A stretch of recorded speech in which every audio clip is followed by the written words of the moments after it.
नमस्ते, नमस्कार, क्या हालचाल सबके। आई होप सब बहुत बढ़िया होंगे। तो अभी थोड़े दिन बाद आईबी के फॉर्म भरे जा रहे हैं। तो आईबी का एग्ज़ाम होने वाला है। आई होप 2 महीने बाद एग्ज़ाम हो जाएगा, उससे पहले भी हो सकता है। तो मैं आईबी का ही प्रीवियस ईयर आपके सामने 2 क्वेश्चन लेके आया हूँ। और वो क्वेश्चन ऐसे हैं, थोड़े सोचने वाले क्वेश्चन हैं। ठीक है, कि उसको हम कैसे सोल्व करें। देख के डरना नहीं है ऐसे क्वेश्चन को।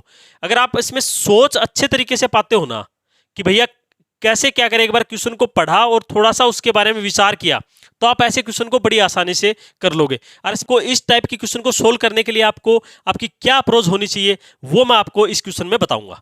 ठीक है, तो आइए सबसे पहले आप क्वेश्चन को देखिए। क्वेश्चन क्या दिया हुआ है, ए प्लस बी माइनस 1 का whole square plus B plus C minus 9 का whole square plus C plus A minus 4 का होल स्क्वायर और less than and equal to 0। तो सबसे पहले तो आपको दिक्कत ये आएगी कि सर ये क्या दे दिया, less than and equal to. तो इससे डरना नहीं है।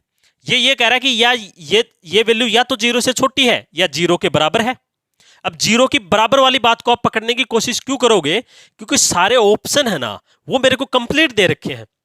जब कंप्लीट दे रखे हैं सारे ऑप्शन, तो क्यों ना मैं इस पूरी टर्म को 0 से छोटा लेके मैं 0 के बराबर ले लूं। क्यों ना मैं इस टर्म को 0 से छोटा ना लेके मैं 0 के बराबर ले लूं इसे। तब भी तो एक सिचुएशन ये भी तो बनेगी ना। मेरे पास दो सिचुएशन बन रही है, या तो क्या हो कि ये वैल्यू है 0 से छोटी हो, या ये वैल्यू क्या हो 0 के बराबर हो। तो सबसे पहले तो आपको ये बात सोचनी है कि ये छोटा देके आपको ये जो साइन देके है ना, आपको थोड़ा सा इसने क्या कंफ्यूज करने की कोशिश करी है, डराने की कोशिश करी है। तो आपको डरना बिल्कुल नहीं है। एक सिचुएशन तो वो भी बनेगी कि ये पूरी की पूरी टर्म 0 हो, और जब पूरी की पूरी टर्म 0 हो जाएगी तो यहां पे क्या होगा, आप इसको हटा दोगे और यहां पे क्या कर दोगे, आप इसको यहां पे कर दोगे बराबर 0। और जैसे ही 0 के बराबर किया तो आपको एक बात पता है कि जब A square plus B square plus C square बराबर 0 होता है, तो ये तभी पॉसिबल है जब ए 0 है, बी 0 है और सी 0 है। ठीक है, इसका मतलब मैं क्या कहने की कोशिश कर रहा हूं कि ये चीज तभी पॉसिबल है, ये भी 0, ये भी 0 और ये भी 0। ये जब 0 हो गई तो आपके सामने क्या निकल के आई बात, आपका तो काम बन गया। यानी कि ये 0 हुआ तो इसका मतलब क्या हुआ, a प्लस बी माइनस 1 बराबर 0। इसका मतलब क्या हुआ कि ए बी बराबर क्या हुआ, 1 हुआ। तो यहां से आपको ये बात समझ में आएगी कि a प्लस बी है ना, उसकी वैल्यू 1 आएगी, और b प्लस सी की वैल्यू क्या आई, 9 आएगी। और आगे क्या है, c प्लस ए, इसकी वैल्यू क्या आ जाएगी, 4 आ जाएगी। ये बात आपको जैसे ही ऐप हुआ तो आपके सारे कंफ्यूजन दूर हो गए, आपके सामने ये आ गया। अब देखो, अब मैं आपसे ये कहूंगा कि आप सबसे पहले ये जो पूछ रहा है ना उसके ऊपर जाइए। आप पागलों की तरह इसकी वैल्यू निकालने मत बैठ जाइए, उसमें आप टाइम बहुत खराब कर दोगे।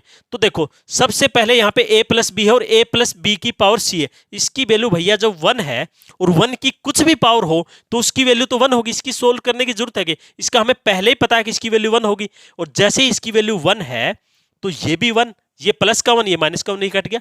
अब मेन मुद्दा क्या बच गया अपना, तो मेन मुद्दा बच गया अपना c प्लस ए की पावर b। ये अपने पास पता चले तो आंसर आए। अब मेरे पास क्या है कि c प्लस ए है ना, 4 है, 4 है। अगर आपने ऑप्शन भी सही ढंग से देखे हैं, यानी कि मेरे पास 4 की पावर b, अब मेरे पास मुद्दा रह गया कि b मेरे पास आ जाए ना, तो मेरा क्या है कि ये सोल्व हो जाए क्वेश्चन। लेकिन मैं कहूंगा कि आपको ये b निकालने की जरूरत नहीं है। अगर आप ऑप्शंस को देखोगे, अगर ऑप्शन थोड़े अलग हुए तो आपको हो सकता है b, मैं आपको बताऊंगा कि b भी कैसे निकालता है, वो भी मैं आपको शॉर्ट तरीके से बताऊंगा। तो आप यहां से भी इस क्वेश्चन का जवाब 8 दे सकते हो। क्यों दे सकते हो भैया, अगर b की पावर है ना, एक तो आएगी नहीं, क्योंकि ऐसा 4 कोई ऑप्शन है ही, मतलब कि 2 कोई ऑप्शन है ही नहीं, 2 तो है ही नहीं। और b की वैल्यू क्या है, यहां पे b की वैल्यू 2 भी नहीं आएगी। क्यों नहीं आएगी, क्योंकि मेरे पास 4 कोई ऑप्शन ही नहीं है। तो मैं ऐसा अंदाजा लगा सकता हूं कि मेरा जो भी आंसर होगा ना वो जरूर 4 का मल्टीपल तो होगा। ठीक है, तो यहां पे b की वैल्यू आप कितनी आई होगी, तो आप कहोगे सर b की वैल्यू यहां पे 3 आई होगी, क्योंकि b की वैल्यू 3 आई होगी तो कितना हुआ होगा यहाँ पे 64, और 64 का रूट हुआ होगा 8, तो ये आया होगा। ठीक है, तो आप यहां से इस ऑप्शन को अगर ध्यान से देखोगे ना तो आप सब ऑप्शन को बड़ी आराम से यहां पे इग्नोर कर सकते हो। ऑप्शन में आपको इजी कर रखा है, क्वेश्चन को थोड़ा सा आपको घुमा रखा है, लेकिन ऑप्शन इजी दे दिए इसने। ऑप्शन इजी दे दिए तो आपको यहां से ही पकड़ लेना है कि 4 की पावर b आएगी तो जरूर ये 4 का मल्टीपल आएगा, या फिर 2 आए, या तो यहां पे आंसर 2 आता, या 4 आता, या फिर 4 का कोई भी मल्टीपल आता। अब यहाँ पे 2 तो ऑप्शन में नहीं है, ना ही 4 है, तो बचा 8, और 8 के अलावा कोई 4 का मल्टीपल है नहीं, तो अपना आंसर क्या हो गया, 8 हो गया। अब देखो, अगर फिर भी आपको संतुष्टि नहीं है कि भैया नहीं, अगर ऑप्शन अटपटे हो तो हम कैसे करें ऐसे क्वेश्चन को, तो फिर मैं कहूंगा आपको बी की वैल्यू निकालनी है। तो सबसे पहले फिर भी आपको देखना, तीनों की वैल्यू निकालना कोई जरूरी नहीं है। आपको क्या करना है, आपको जहां जहां बी दिया है ना, वो देखो क्या दिया हुआ है। तो आपको बी इसमें और इसमें है, तो इन दोनों को आप जोड़ लो। इन दोनों को जैसे ही आप जोड़ोगे तो क्या बन जाएगा, 2b और प्लस a प्लस सी बन जाएगा। तो आप कहोगे बिल्कुल, ये a प्लस सी और बराबर कितना हो जाएगा, तो आप कहोगे सर 10 हो जाएगा। इसकी a प्लस सी की वैल्यू कितनी है कंबाइंड, तो आप कहोगे सर 4 है। इसकी वैल्यू कितनी है, तो 4 है। जब इसकी वैल्यू 4 है तो इस 4 को इधर भगाओ, इसको इधर भगाओगे तो क्या हो जाएगा, इस 4 को इधर भगाओगे तो 6 में से कम हो जाएगा, कितना आ जाएगा, 10 में से कम हो जाएगा तो कितना आ जाएगा, 6 आ जाएगा। अब इस 2 को भी इधर भगाओ तो कितना आ जाएगा, 3 आ जाएगा। बताओ कोई दिक्कत क्या, b की वैल्यू 3 आएगी, यानी कि 4 की पावर 3 कितनी होती है, 4 की पावर 3 का रूट कितना होता है, 8 ही होता है, क्योंकि 4 की पावर 3 64, और 64 का जो रूट निकालोगे वो कितना होगा, 8 होगा। तो आई होप आपको ऐसे क्वेश्चन को, देखो मैंने इसमें कुछ भी नहीं करा, कुछ करना भी नहीं है। अगर आप इसमें लग गए, पहली बात तो अगर इसके चक्कर में पड़ गए तो आपको ये क्वेश्चन छोड़ना पड़ेगा, वो less than and equal to के चक्कर में पड़ गए तो आपको ये क्वेश्चन स्किप करना पड़ेगा। अगर आप फिर भी आप अगर आगे आगे फिर इसको जीरो, फिर अगर आपको इसके ये चक्कर में पड़ गए कि तीनों की वैल्यू निकालता हूं फिर यहां पे पुट करूंगा, फिर तो भी आप इस क्वेश्चन में बहुत सारा टाइम आप खराब कर दोगे। मैं कह रहा हूं आपको स्मार्ट तरीके से इस क्वेश्चन को सोचना है। मैंने आपको पहले ही बताया, अगर आप इस क्वेश्चन में सोच पा गए अच्छे से, पूरे क्वेश्चन को ध्यान से पढ़ा, आपने ऑप्शन सारे पढ़े, आपने क्या पूछा है वो ढंग से पढ़ा, और क्वेश्चन में क्या दिया है वो ढंग से पढ़ा, तो आप इस क्वेश्चन को इस तरीके से आप बड़ी आसानी से इस क्वेश्चन को सोल्व करके ले जाओगे। आई होप आपको एक समझ में आ गया होगा। अगर समझ में आया तो आप कमेंट करके मेरे को बताओ कि सॉल्यूशन आपको कैसा लगा। देखिए आइए हम अब दूसरे क्वेश्चन को देख लेते हैं कि इसको हम कैसे सोल्व करें स्मार्ट तरीके से, क्या अपनी अप्रोच होनी चाहिए कि टाइम कम लगे। देखो भाई क्वेश्चन क्या दिया हुआ है, 1 प्लस 3 प्लस 5 प्लस और डैश डैश 5 93 तक दिया हुआ है। इधर क्या दिया हुआ, 1 माइनस 1/3, 1 माइनस 1/4 इंटू 1 माइनस 1/5, और ये 1 माइनस 1/2209, यानी कि ये क्या लिखा हुआ है।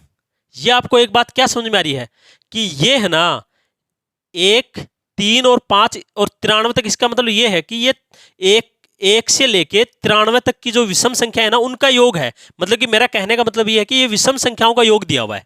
ठीक है, ये बात आपको समझ में आई। तो आपको ये बात समझ में आई तो आपको पता होना चाहिए कि विषम संख्याओं का योग, अगर n विषम संख्याएं हैं आपके पास, अगर n विषम संख्याएं हैं तो उनका योग क्या होता है।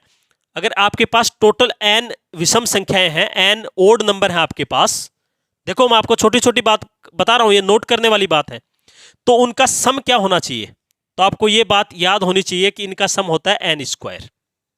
क्या होता है, n स्क्वायर होता है। अब ये इतनी बात सीखने के बाद हमें सिर्फ खाली अपना मुद्दा ये है कि हमें ये पता चल जाए कि ये कितनी संख्याएं हैं।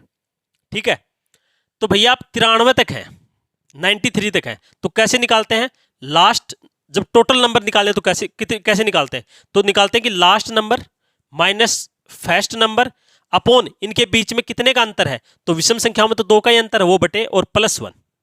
ठीक है, ये हमें कितनी संख्याएं होंगी इसमें ये निकालने का तरीका है। तो आप कहोगे सर इसको जब कम करूंगा तो ये कितना हो जाएगा, तो आप कहोगे सर ये 92 हो जाएगा। 92 में जब भाग दूंगा तो कितना हो जाएगा, तो आप कहोगे सर ये 46 हो जाएगा।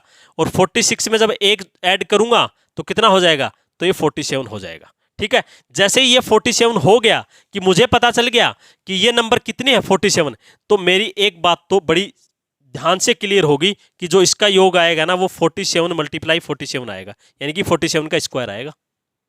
तो ठीक है, और 47 का स्क्वायर कितना होता है, अगर आपको सबको 50 तक स्क्वायर याद है तो आप एकदम बता दो कि सर 47 का स्क्वायर होता है वो इतना होता है 2209। ठीक है, ये आपको याद होने चाहिए, 50 तक स्क्वायर तो आपको याद ही होने चाहिए, और 30 तक कम से कम क्यूब याद होने चाहिए भाई ये। और मैं ऐसी आशा करता हूं कि आपको ये याद है। ठीक है, तो इनका तो समाधान अपने पास निकल के आ गया कि इनका है ना ये 2209 होगा। ये 1 से लेके जब 93 तक विषम संख्याओं को मैं जोड़ूंगा तो मेरे पास ये आएगा। ठीक है, अब हम इसका हिसाब किताब करते हैं। इसका जब हम हिसाब किताब करेंगे तो हम इसमें क्या है कि इसको क्या लिखा हुआ है, तो आप ये कहोगे सर ये ऐसे लिखा हुआ है कि ये 3 क्या आ गया एलसीएम, और ये क्या हो गया 2, ये 2/3 लिखा हुआ है। ठीक है। और ये कितना लिखा हुआ है, तो ये क्या लिखा हुआ है, 3/4 लिखा हुआ है। और ये क्या लिखा हुआ है, ये 4/5 लिखा हुआ है। और ऐसे ही जब आगे चलेंगे तो ये कितना लिखा हुआ है, तो ये लिखा हुआ है 2208/209। ये तो लिखा हुआ है।